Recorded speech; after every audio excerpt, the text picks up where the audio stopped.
My mother's family moved to Grand Rapids in approximately 1880. My father's family moved to Grand Rapids roughly 1850. And so not only do I have lots of relatives in Grand Rapids, and that was one of the big reasons for moving back, but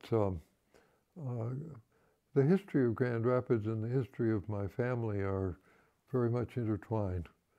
And I don't have any history in Colorado Springs, except the 40 years I lived there. My name is Paul Kutsche, and I'm so much closer to 88 than I am to 87 that we'll just call me 88, okay? You promised on the phone that you were going to focus this interview on my activities in gay and lesbian affairs, and that was one of the other reasons why I left. Grand Rapids is historically a very conservative city, but there's conservative and there's conservative. Grand Rapids had, through an effort of local gay organizations and local gay individuals, had got Grand Rapids City Commission to pass a gay protection ordinance. And so I was coming not only back home and back to family, and as I really thought it in those days, back to where I met myself coming around every corner, because there was scarcely a block in Grand Rapids that didn't have memories either for me personally or for somebody in my family, which, you know, going back 150 years.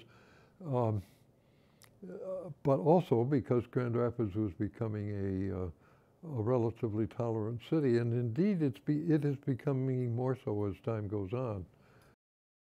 In fact, my daughter once said to me, "Daddy, why don't you give your widow's mite to some cause that's meaningful to you?" And that's what this is. It's called the Kutsche Office of Local History.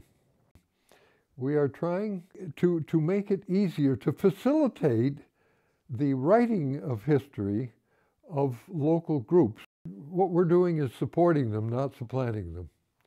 And also, we are not writing history ourselves. We're helping other people to write history.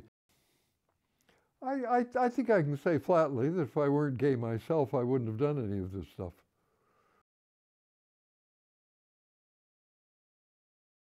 Are we still on? Oh, turn the bloody thing off then, will you?